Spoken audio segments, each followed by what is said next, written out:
Well, Nick Eicholtz was drafted out of high school by the Milwaukee Brewers and then drafted last June by the Miami Marlins, but he remains a starting pitcher for the Alabama Crimson Tide. WVOA 23's Brandon Cameraman shows us why the Crimson A keeps calling Eicholtz's name. For the fourth straight season, starting pitcher Nick Eicholtz will wear crimson and white, but for the first time, he is the senior leader. Definitely taking a bigger leadership role this year.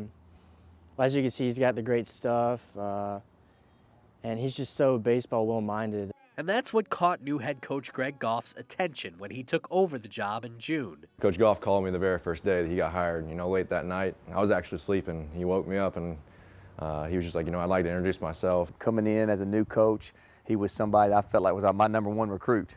And we kind of sold that for him, like, hey, this will be our first year.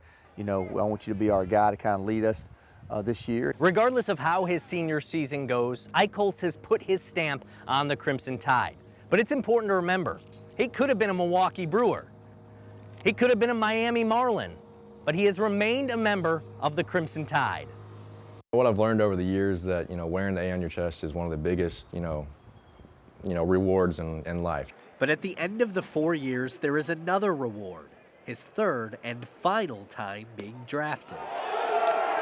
Figuring out, at what point, this is your dream, your all-time dream, how can you pass up on it twice? But at the same time, you're thinking about what ultimately down the road is going to be the best, option for your future. But his immediate future is in crimson and white. At Sewell Thomas Stadium, Brandon Cameraman, WVOA 23 Sports. And Nick Eicholtz is on the mound tonight for Alabama. They're getting ready to face off against ULM at the Joe. All right, we'll be right back.